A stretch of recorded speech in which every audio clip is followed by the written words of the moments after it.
কারোর মুখের কথার উপরে বিশ্বাস করে কখনো কোনো সিদ্ধান্ত নেবেন না। কেন এই কথা বলছি একটি গল্পের মাধ্যমে আপনাদেরকে শোনায়। একদিন একটা বাজারে মাত্র 500 টাকার বিনিময়ে একটি কাজের লোক বিক্রি হচ্ছিল। একটা লোক সে রাস্তা দিয়ে যাওয়ার সময় এই খবরটা পেয়ে অবাক হয়ে গেল, মাত্র 500 টাকার বিনিময়ে এই বাজারে কাজের লোক পাওয়া যায় নাকি। তখন সে ওই কাজের লোকটার মালিকের সঙ্গে কথা বলতে গেল, বলল ওই 500 টাকার বিনিময়ে কাজের লোক বিক্রি করছেন কেন? কাজের লোকের মধ্যে কি কোনো গাফিলতি আছে? কাজের লোক কি কাজ করে না, অলস? তখন তার মালিক বলছে, না, কাজের লোক ভালোই কাজ করে, সে কাজ নিয়ে আপনি কোনো কমপ্লেন করতে পারবেন না। তার শুধু একটাই দোষ আছে, সে শুধু চুগলি করে, মানে পরচর্চা করে। এর কথা ওর সঙ্গে বলে, ওর কথা তার সঙ্গে বলে। তখন সেই লোকটি ভাবছে, আমার সংসারে তো মাত্র দুইজন মাত্র মানুষ, আমি আর আমার স্ত্রী, আমাদের আর কি চুগলি করবে, যায় একে কিনে নিয়ে যায়, আমার বউ খুশি হবে। তখন সেই লোকটি ওই কাজের লোকটাকে 500 টাকার বিনিময়ে কিনে নিয়ে তার বাড়িতে গেল। তার স্ত্রী কাজের লোক পেয়ে তো খুবই খুশি। বেশ কয়েকদিন ধরে কাজের লোক খুব ভালো কাজ করছে, সবাই খুব খুশি। এবার একদিন কাজের লোকটির মাথায় সে আগের ভূত জেগে উঠল। তার মনটা উসখুস করতে লাগলো যে কার সঙ্গে কি একটু চুগলি বাঁধানো যায়, কার কথা কার সঙ্গে একটু বলা যায়। তখন কাজের লোকটি সেই মালিকের স্ত্রীর সঙ্গে যেয়ে বলল, জানেন ম্যাডাম, আমাদের সাহেবের না একটা মহিলার সঙ্গে সম্পর্ক আছে, আমি দেখেছি। এই কথা শুনে সেই মালিকের স্ত্রী তো হাউমাউ করে কাঁদতে শুরু করলো, বলে এ কি সর্বনাশ হলো আমার, আমি এখন কি করব। তখন কাজের লোক বলছে, কাঁদবেন না, আমার কাছে এর একটা সমাধান আছে। আমার একটা খুব ভালো তান্ত্রিকের সঙ্গে যোগাযোগ আছে। আপনি শুধু একটা কাজ করবেন, আজকে রাত্রেবেলা মালিক যখন ঘুমাবে, মালিকের মাথা থেকে একটু চুল কেটে আমার কাছে দেবেন।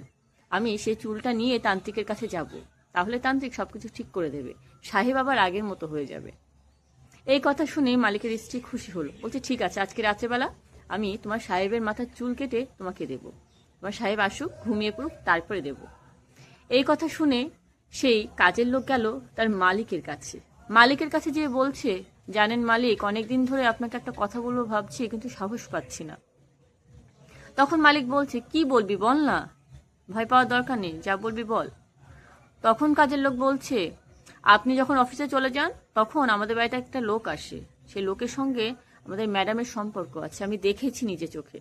এই কথা শুনে তো সেই মালিক মহা রেগে গেল, বলছে এত বড় কথা, আমার চোখের আড়ালে এইসব চলছে তাহলে বাড়ির মধ্যে।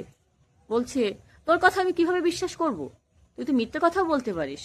তখন কাজের লোক বলছে, আমি জানি আপনি আমাকে সন্দেহ করবেন, সেজন্য তার প্রমাণ আছে।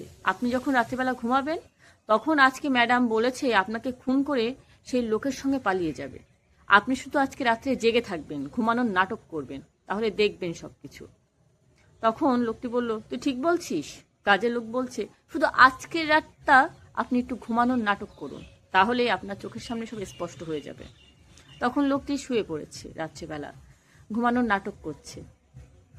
সেই লোকের স্ত্রী যখন দেখছে তার স্বামী ঘুমিয়ে পড়েছে, তার চুলটি কাটার জন্য সে কিচেন থেকে ছুরিটা নিয়ে আস্তে আস্তে তার স্বামীর কাছে গেল, স্বামীর মাথার কাছে যেয়ে ছুরিটা উঁচু করে তুললো তার মাথার চুল কাটার জন্য। তখন তার স্বামী জেগে উঠে তার স্ত্রীর হাত থেকে ছুরিটা কেড়ে নিয়ে তার গলায় চালিয়ে দিল, আর সঙ্গে সঙ্গে তার স্ত্রী মারা গেল। এই খবর পেয়ে তার স্ত্রীর বাবার বাড়ির লোক এসে তার স্বামীকেও মেরে ফেলে দিল। তাহলে ভাবুন, একটা ছোট্ট মিথ্যে কথা একটা সংসার পুরো শেষ করে দিতে পারে। অন্য সব সমস্যার সমাধান থাকলেও কখনো পরচর্চা, পরনিন্দা বা এর কথা ওর সঙ্গে বলা, এই সমস্যার সমাধান নেই, বা চুগলি করার কোনো সমাধান নেই, যেটা পুরো সম্পর্ক নষ্ট করে দেয়, একটা সংসার ধ্বংস করে দেয়।